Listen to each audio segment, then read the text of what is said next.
सकाळी 6ची वेळ. माई अंगणात रांगोळी काढत बसली होती. तेवढ्यात कोवळा आवाज तिच्या कानावर पडला. भाकर देवो माय, शिळं काय असलं तर दे ग बाय, रातभर उपाशी हाव.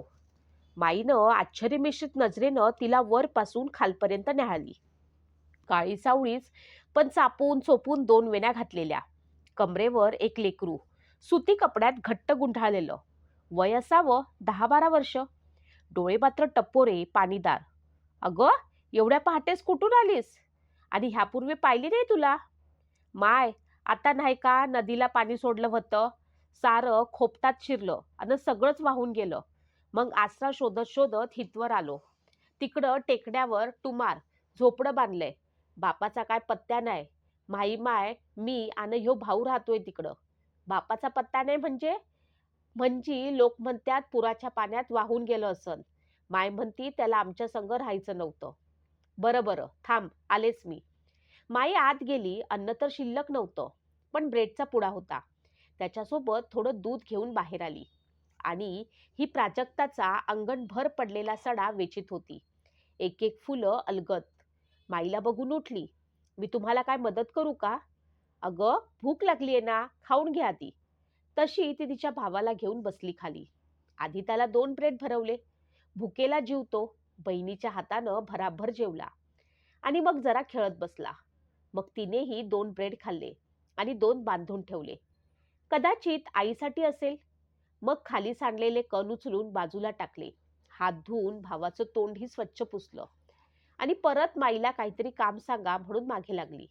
मग माई म्हणाली, बरं, एवढे देवपूजेसाठी फुलं तोडून दे. मग माईच्या हातातली परडी घेतली. त्यात लाल जास्वंद, सफेद कण्हेर, मोगरा अशी सगळी थोडी थोडी फुलं भरली आणि आधी गोळा केलेली पारिजातकाची फुलं त्यावर टाकली. हे घ्या, तुम्ही लई छान झाडं लावली आहेत. समद्या रंगाची आहेत. हो, मला खूप आवड आहे.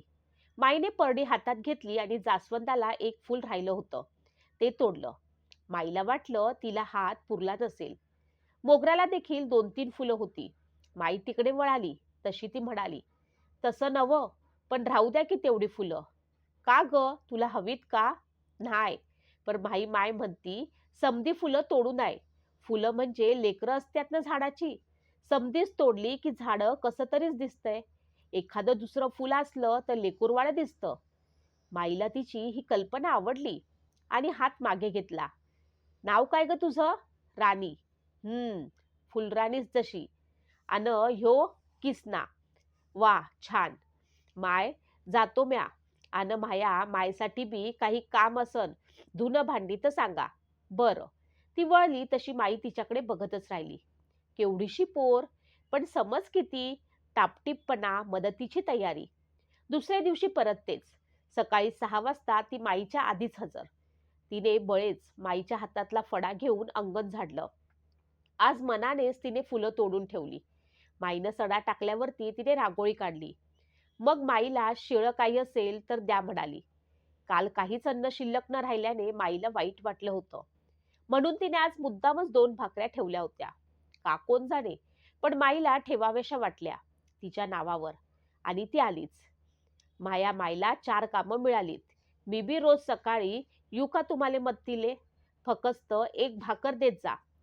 ये ना, पण कामाला नको. लहान आहेस अजून तू. जे उरलं असेल ते देईन. नाहीतर रात्रीच येत जा, उशिरा. म्हणजे जे उरलं ते तुला ताजं देता येईल. नग माय, माय म्हणती फुकटची चाकरी बी करायची नाही अन फुकटची भाकरी बी खायची नाही. आता मात्र माईला अजूनच कौतुक वाटलं. शाळेत जातेस? नाही, पण थोडं थोडं वाचता लिहिता येतं. ते कसं काय? माय अदुगर शेतावर जायची ना, तिकडं एक माई मैत्रीण होती जी जायची शाळेत. तिनं शिकवलं होतं. अजून शिकायचं होतं, पण राहिलं. माई लहान मुलांच्या शिकवणी घ्यायची. संध्याकाळी 4 वाजता येत जा, मी शिकवेन तुला. तिचे डोळे आनंदाने चमकले. खरंच? हो ग, खरंच ये. मी तुला वही पेन पण देईन. लई बेस्ट, आज येतेच म्या. ती आनंदाने उड्या मारत मारत गेली. तिच्या त्या चोपून घातलेल्या 2 वेण्या अधिकच मजेशीर उडत होत्या. सकाळच्या लगबगीने घरटातले पक्षी पण आकाशात झेप घेत होते. जणू त्यांना आत्ताच मोकळं आकाश मिळालं आहे. पंखामध्ये नवी ऊर्जा मिळाली आहे. आता ही सकाळ आणखीनच प्रसन्न वाटत होती.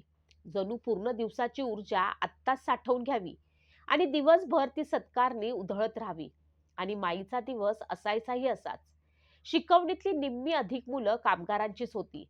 घर संसार बघून ती अडेल त्या मना मदत करत राहायची. मी हे आतून सगळं बघत होते. काय माई, आजपासून नवीन विद्यार्थी? हो ग, फारच चुणचुणीत पोर आहे ती. असू दे, उगाच जीव लावतेस. काही दिवसांनी पळून जातात हीच मुलं. त्यांना शिकवण्यापेक्षा पोटापाण्याचं पडलेलं असतं. मजुरी मिळायला लागली की पळतात कामाला. पण मी त्यांच्या आईवडिलांना पटवून आणतेच की परत. पण किती दिवस? परत परत तेच घडतं. मग आपणही परत परत तेच करायचं. सोन्यासारखी मुलं गती, त्यांना कळेल हळूहळू शिक्षणाचं महत्त्व. काय करायचं ते कर. तुला बरं वाटतंय तर करत जा. तशी मी मनातून चिडलेच होते. पण माईला मला दुखवायचं नव्हतं म्हणून गप्प बसले. त्या दिवशीपासून ती रोज जायची. रोज माई तिच्याबद्दल काहीतरी सांगत असे. रोज नवीन कौतुक. माईच्या एकूण सांगण्यावरनं तिची अभ्यासातली प्रगती फारच चांगली होती.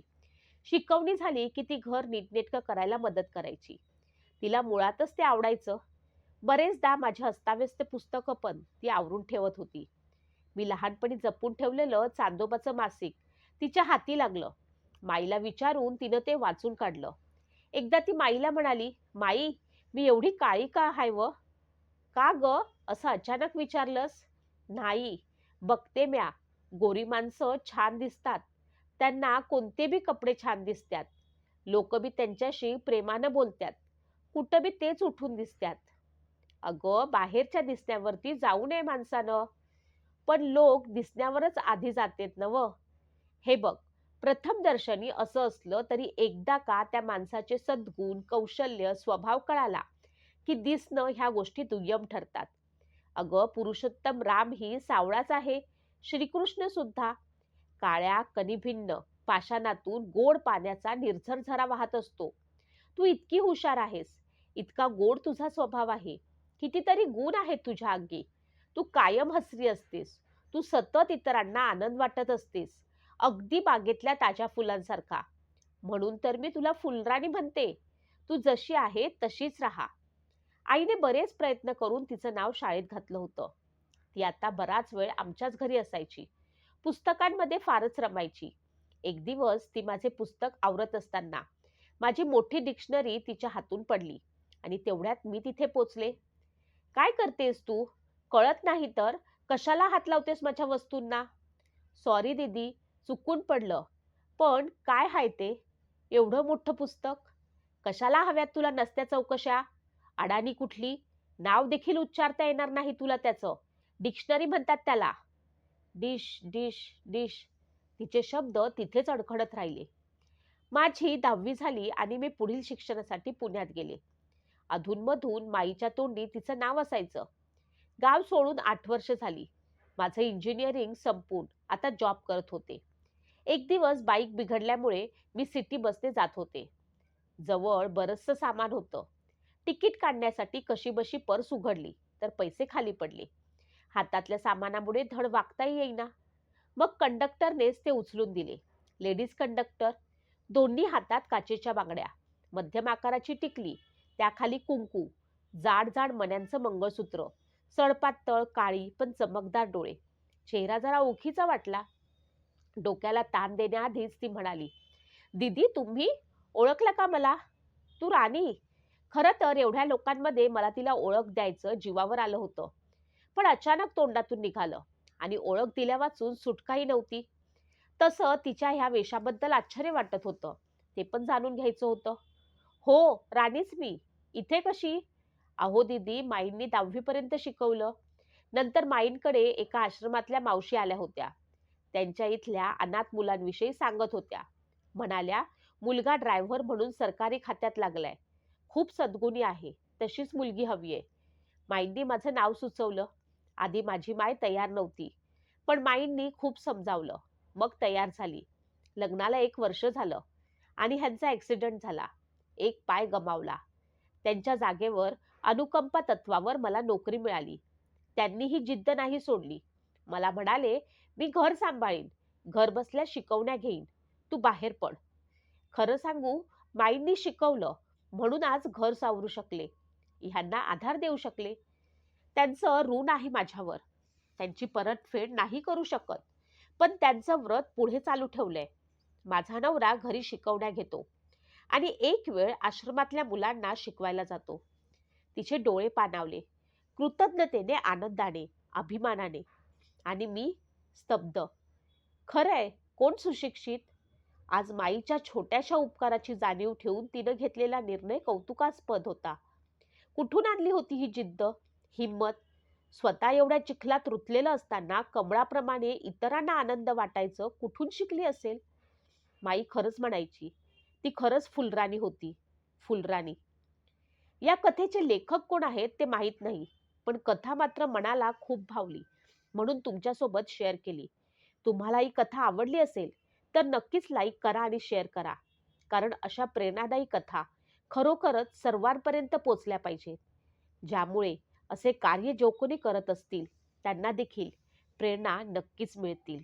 तुम्हाला ही कथा कशी वाटली ते नक्की सांगा.